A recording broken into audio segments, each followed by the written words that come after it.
Boa noite, meus caros amigos do YouTube. Hoje nós vamos gravar mais uma série dos nossos vídeos, o CAF, o Tempo Tropicósmico.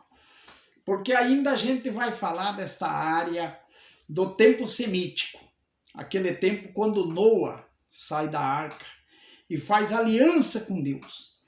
E aí ele começa a povoar a terra através de seus filhos, seus netos, e seus bisnetos, e seus tetranetos, até chegar no tempo de Évre, onde estabelece toda a geração semítica que ocupa a Mesopotâmia, ocupa toda a região da Síria, do que hoje é o Iraque, que é o Irã e a Arábia Saudita, e toda aquela região para depois sair para o Egito. Então, minha gente, o povo semita ocupam aquela terra, desde os tempos de Noa. E, neste mesmo período, aqueles patriarcas que se salvaram nas montanhas mais altas do Himalaia, eles criam a civilização hindu, eles criam a civilização chinesa e a civilização himalaia, que se estende pela Indonésia, se estende pela Coreia, pelo Japão, e os nossos aborígenes da América, que já estavam desde o tempo antediluviano, que já estavam vivendo nas terras das Américas e que se escaparam, se protegeram, se salvaram da grande catástrofe nas montanhas dos Andes, povoam a terra do Vale do México, povoou a terra dos Peles Vermelhas nos Estados Unidos, povoou a terra dos Incas no Peru e dos Maia na América Central e dos Tupi-Guarani nas terras do Planalto Brasileiro. Minha gente, é linda ver a história do mundo contada de forma criacionista, da forma que ela é. Agora, quando você pega uma história totalmente ateísta, que desconhece a verdadeira história criada por Deus, a verdadeira história de quando Deus coloca o homem na terra, de quando começa a civilização e a povoação do mundo, é nessa história sacra, na história deísta, na história criacionista, que nós temos que buscar inspiração. Por isso, o meu projeto de História Mafranita propõe que toda a história universal contada pelos helenistas, pelos gregos e romanos, que seja revisada. Que seja revisada também a geografia helenista, a fim de que nós possamos ter uma geografia, a verdade, próximo da realidade, daquilo que a gente mostra, né? Como a terra surgiu pelas mãos abençoadas do Todo-Poderoso, do Eterno. Quer seja Elohim para algum povo, Elohim para outros, Alá para os muçulmanos, né? Quer seja outro nome para qualquer outro povo, mas o que importa é que ele é único, ele é uno, surge e se une num único ponto que é um Deus criador do mundo. Ele criou o universo, colocou o homem para que o homem pudesse ter a chama da luz divina. Porque a chama que vem divina sobre o homem é aquela chama que ilumina para a sabedoria. Mas aí vieram outros homens com as mentes desnorteadas e criaram uma história materialista baseado em fundamentos que não se pode sustentar, baseado no evolucionismo, dizendo que o homem veio do macaco, o que não é verdade. O homem sempre foi homem, a mulher sempre foi mulher. Sempre nós tivemos esse corpo, sempre nós tivemos esta massa que segura a nossa alma e sempre tivemos um compromisso com Deus. A história, há 1000 anos atrás, ela era contada diferente, minha gente. Antes do renascimento grego, antes do renascimento do helenismo, a história era contada bem diferente. E não prejudicava a ciência. Não prejudicava a ciência. Eu provo para os senhores que a história e a ciência, a religião e a ciência andavam junto no tempo em que os muçulmanos governaram a terra. No tempo em que os árabes eram o senhor do mundo civilizado. Porque o árabe sempre foi, a religião muçulmana sempre foi tolerante com a ciência. E a ciência cresceu e se desenvolveu muito no mundo muçulmano e ficou parada no mundo cristão. Porque a igreja, na época da Idade Média, a igreja se prendia e segurava o desenvolvimento da ciência. Enquanto isso, os muçulmanos eram tolerantes com a ciência e deixaram a ciência se desenvolver, a ciência desenvolveu muito. Hoje, se a ciência está avançada, é graças aos muçulmanos que há 1000 anos atrás, e aí eu mando um abraço a todos os meus amigos muçulmanos que estão no meu canal.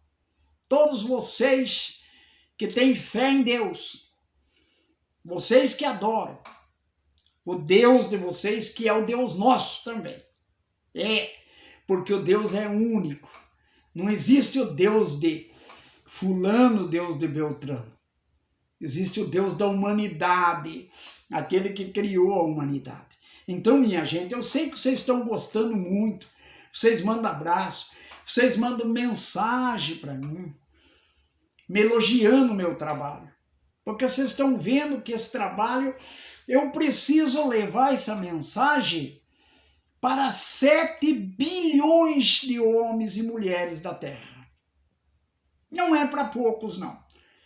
Preciso que essa mensagem chegue a todas as pessoas, para que nós possamos construir uma história criacionista levada no banco das escolas, para nós construir uma geografia criacionista, para nós construir uma ciência que não entre em confronto com a fé em Deus, com a ciência que pregue que não é preciso deixar de adorar a Deus para ser sábio, não. Que para ser inteligente, para ter conhecimento da ciência, é preciso ser ateu. Não. Porque os maiores cientistas do mundo são ateus. Mentira. Os maiores cientistas do mundo, os maiores sábios do mundo, desde os tempos dos sábios Rasal, dos Zugot, dos Taonim, dos Gaonim, e de todos os sábios que tiveram nesse mundo, desde os que criaram a Septuaginta, os que escreveram o Talmud, escreveram a Torá, os que escreveram o Alcorão, todos são sábios, pessoas que tiveram uma grande inteligência, pessoas que tiveram revelação de Deus para escrever e mostrar ao mundo a verdadeira mensagem da chama divina. Ora, minha gente, viver na luz é bom, viver iluminado é bom. O que você acha se eu apagar essas luzes que me iluminam? Vocês não vão me ver. Uma treva vai cobrir. E vocês não vão ver eu aqui falando. Talvez ouçam a minha voz, mas não vê a minha imagem. Por quê? Porque falta luz. E a gente tem que viver na luz divina, na luz da chama do Criador. Então, minha gente, o tempo tropicósmico de hoje é aquele que eu coloquei para vocês. Ele inicia, hoje eu gostaria até de mostrar de uma forma mais detalhada para o povo da Indonésia.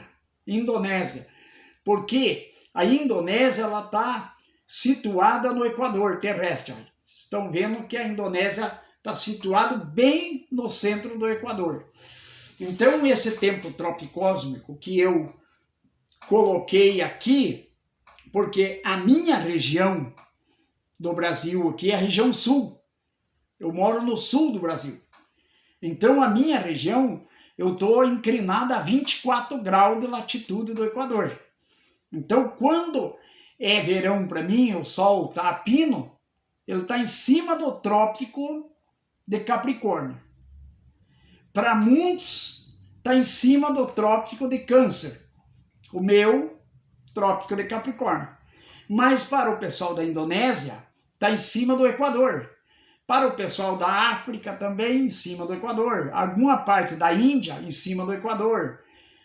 No Brasil, partes também, Amazonas, Pará, Equador. E América Latina, o próprio Equador, Colômbia, Venezuela, também está em cima. Então ali, a posição do Sol seria aquilo que eu expliquei, indo do Trópico de Câncer, lá no norte, do Trópico de Câncer até o Trópico de Capricórnio, né? Então aí seria o tempo de um ano. Esse período é o ciclo de um ano. Muito provavelmente alguns homens da Terra no tempo semítico, no tempo tropicósmico, usavam o calendário tropical, porque aí já tinha passado aquele tempo cósmico. O tempo cósmico e o tempo galáctico, que é o tempo divino, tempo galáctico divino, tempo cósmico divino, que era o antediluviano, e aí tinha entrado para o tempo tropicósmico. E o tempo tropicósmico é uma transição. Eu expliquei isso no vídeo passado e continuo explicando. Por quê?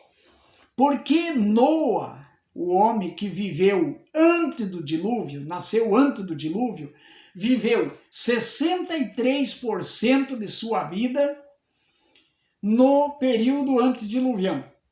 E 37% de sua vida ele viveu no tempo pós-diluviano. Por isso é preciso criar um tempo tropicósmico para que possa ajustar os anos de vida do tempo tropical de um homem para o tempo, para mensurar o tempo do tempo dos patriarcas antediluvianos. Senhores, senhoras, quero dizer para vocês que, segundo algumas teorias, o ciclo sinódico, que é 29 dias e meio, que é o ciclo de uma lunação, era tido como o ciclo de um ano. Por isso há quem afirme que Metusela viveu 969 anos, seria 969 lua. E os anos verdadeiros dele em tropical seria 78 anos, 4 meses e alguns dias. Outros afirmam que Noa viveu 76 anos e que Adão viveu aí por volta de 73, 74 anos. Não podemos dizer que isso é verdade, mas também não podemos afirmar que não seja uma verdade, porque talvez o tempo fosse um tempo sinódico.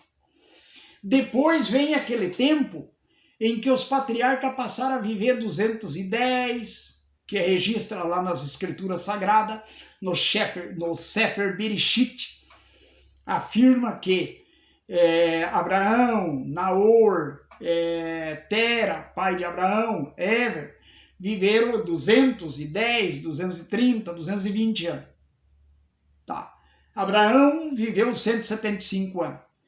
Se os 175 anos de Abraão tivesse sido o ano tropical, ele viveu muitos anos, foi muitos anos.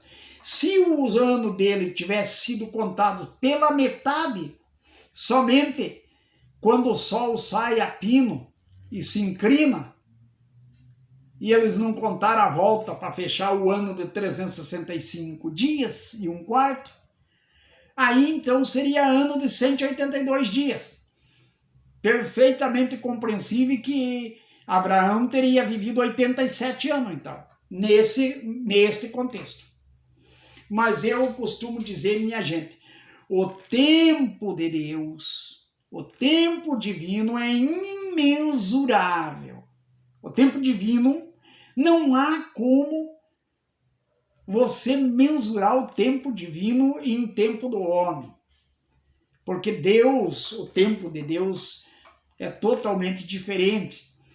Lá no Salmo, o salmista diz, porque para Deus 1000 anos é como um dia, e um dia é como 1000 anos. Vocês entenderam? Cabalisticamente falando, os anos divinos ultrapassam o 1000 anos de um dia. E isso, suposto, um homem que vive 80 anos viveu apenas 2 horas do tempo divino. Vocês entenderam? O quanto que a grandeza do Criador é grande. Por isso, minha gente, que nós não devemos se ater àquela ciência que diz, o tempo é milhões de anos, surgiu lá, milhões de anos lá no Big Bang. Então, Deus não poderia ter criado nada porque afirma-se aí que a Terra tem 5.000 e poucos anos de existência, o que não é verdade. 5.781, que é o calendário Caluar, o calendário judaico, né? Ele não é o calendário inicial da criação. Ele é o calendário que começa a contar do tempo de Évora para cá, quando o pessoal começaram a construir a Torre de Babel, quando eles começam a construir, fazer a cidade, observar o céu e criar o sistema de medição de tempo. E ajusta o tempo tropical, é quando o tempo galáctico tinha passado, quando o tempo cósmico já tinha passado, e aí estava o tempo tropicósmico, ou aquele tempo tropical que nós conhecemos hoje, que é ano de 365 dias e 1/4. Hoje nós temos também o calendário da Égira, que os muçulmanos usam, que é um calendário lunisolar também muito avançado, um calendário também que mede com precisão, como é o caso do Jalal no Irã. Então vocês vejam bem, minha gente, tem muitos calendários por aí. Eu tenho o projeto do calendário Maframita, um calendário tropical excelente que mede, faz a mensuração do tempo, desde o tempo galáctico, do tempo cósmico até os dias atuais. Então, minha gente, eu convido você a vir comigo neste projeto. Se você gostou dos meus vídeos e acha que esta mensagem que eu levo para vocês é boa, não deixe de fazer seu comentário, mas faça uma coisa muito importante. Compartilhe os meus vídeos com os teus amigos, porque se você acha bom, e se isso é bom para o mundo, e é bom para as pessoas religiosas, pessoa que tem fé, certamente é bom para o mundo. E se é bom para você, deve ser bom para o seu amigo. Repasse para que eles possam entender esta mensagem. Nós não podemos deixar a fé no Criador morrer por conta de uma ciência que todo dia prega o ateísmo no banco da escola. É contra isso que eu combato. O meu combate é para que ensine ciência assim na escola, mas que diga que a ciência provém de Deus, que diga que o Criador criou tudo. O que custa dizer que fomos criados por Deus? Por que temos que ensinar os nossos filhos na escola que descendimos do macaco, que viemos dos animais, coisa feia, que viemos dos ratos, somos gerados do mesmo DNA dos ratos, das bactérias? E não é desse jeito não, minha gente. O homem, se ele fosse criado da forma que os animais foram criados, que tudo é criatura de Deus, Deus cria tudo. Mas o homem foi criado com massa diferente. Porque se ele fosse criado da mesma forma, não tinha inteligência. Você já viu um macaco andando de avião? Você já viu um macaco construindo um navio? Construindo grandes transatlânticos? Você já viu um macaco construindo máquina, computador, produção de imagem? Se alguém viu isso, pode-se dizer que o homem veio do macaco. Se ninguém viu isso, não pode dizer que veio. Porque a inteligência está no intelecto do homem, está na iluminação do homem, na sabedoria que vem de Deus. Porque a alma é aquilo que é mais puro. A alma do homem e da mulher é o que faz o homem e a mulher ser diferente dos animais. Por isso até os nossos alimentos é preparado de forma diferente. Nós usamos o fogo, nós usamos a técnica para preparar os nossos animais, os nossos alimentos. Os animais comem da forma rudimentar. Comem do jeito que dá, com terra, sujo, do jeito que dá ali. Como que nós podemos ter vindo dos animais, ter vindo de macaco, meu Deus do céu? Isso é uma coisa falida, um evolucionismo que precisa parar de ensinar isso nos bancos das escolas. É preciso ensinar que Deus criou tudo e criou um homem diferente dos animais. Homem que respeita, sim, os animais. Que sabe respeitar os animais, porque é criatura de Deus. Mas ele em si tem alma diferente, totalmente diferente, criado pelas mãos de Deus, criado pela força, não do verbo só, do haja, vida, mas artificialmente feito como estátua, produzido com carinho pelas mãos de Deus e soprado o espírito de vida, para que a alma entrasse no corpo. Então é isso, minha gente, que eu digo. Vamos ensinar assim para os nossos alunos. Vamos ensinar geografia, vamos ensinar história, vamos ensinar toda a ciência. Mas a ciência criacionista, aquela ciência que louva a Deus, a ciência que diz Deus criou tudo isso para nós, Deus entregou este mundo e ele exige de nós uma pureza de alma, uma pureza de coração, para que amanhã ou depois nossas crianças não entendam que como animais vivem de forma bruta, sem nenhuma regra, sem nenhuma disciplina, se revoltando até contra os professores, querendo bater nos professores, nos mestres, roubando, fazendo outro tipo de coisa errada. Que mal que tem pregar a religião na escola? Que mal que tem levar para o banco da escola a fé? Se a fé só ajuda a triar o homem, só ajuda a fazer com que o homem e a mulher seja cada vez mais puro. Então, minha gente, se gostaram, não deixe de dar o like aí, bem aí, aí no meinho aí dá o like. E se você gostou, passou por aqui a primeira vez, vai ali na tarjinha vermelha e se inscreve na tarjinha vermelha para mim. Me ajude. E você que já está inscrito e já deu seu comentário, compartilhe. Compartilhe as ideias. Porque essa ideia minha e essa ideia nossa, que essa ideia não é minha, eu não estou cobrando nada de ninguém para dar essa ideia. Eu estou entregando isso como legado ao mundo, para que o mundo tenha conhecimento das coisas boas. Então ajude a compartilhar. Compartilhe com seus amigos, leve para frente essas ideias e faça com que 7 bilhões de pessoas desse mundo possam ter acesso a essa mensagem. Meu cordial boa noite.